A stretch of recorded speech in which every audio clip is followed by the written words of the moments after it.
Hey you two, the facsimile is coming into view now. It appears to be beaming some sort of energy field toward Earth. Can you identify it?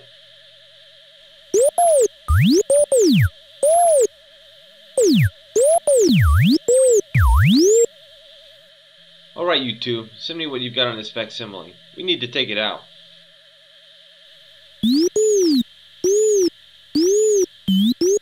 Here's Facsimile 2, as it appeared in the Times and Seasons magazine, and here's a rough preliminary sketch of the Hypocephalus, found in the Kirtland Egyptian papers. Take note that there were large areas missing from the Hypocephalus, areas which were filled in by Joseph Smith or his scribes prior to publishing.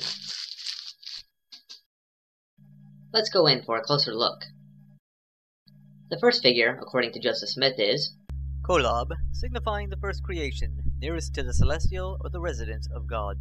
But according to Mormon apologist and Egyptologist Michael Rhodes, the god is sitting at the center of the Hypocephalus, which represents the world. The seated figure represents God as the creator, either Amun-Re or Khnum. Rhodes also acknowledges that the two-headed god is usually depicted with 4 ram's heads, but he fails to mention that the current head was incorrectly placed off of the body.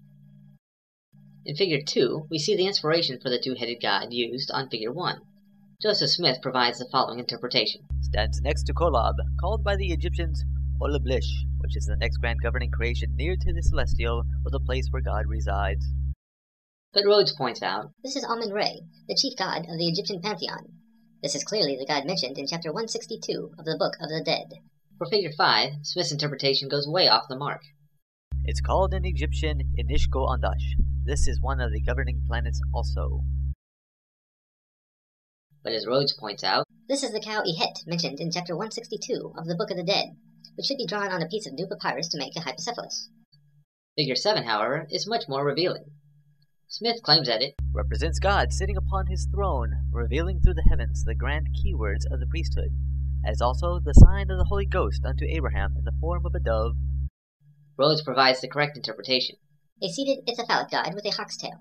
This is a form of Min, the god of the regenerative, procreative forces of nature. Ithyphallic means having an erect penis, with which Min, an Egyptian god who had sex with his own mother, is often depicted.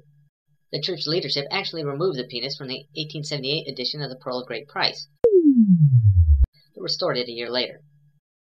Rhodes then corrects what Smith viewed as the Holy Ghost in the form of a dove. This figure represents Nehedka, a snake god and one of the judges of the dead in the 25th chapter of the Book of the Dead.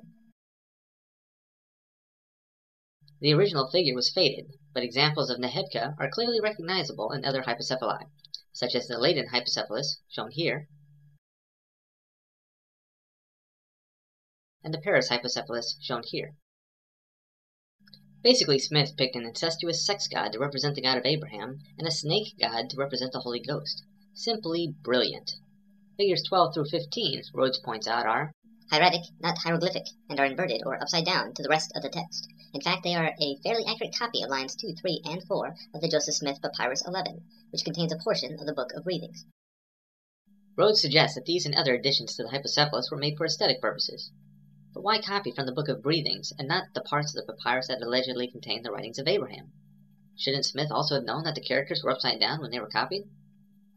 It should be obvious that Facsimile 2 is nothing but a typical Hypocephalus, used in Egyptian burials to make the deceased divine. It clearly has nothing to do with Abraham, the God of Abraham, or the Book of Abraham, as Joseph Smith and the Mormons claim.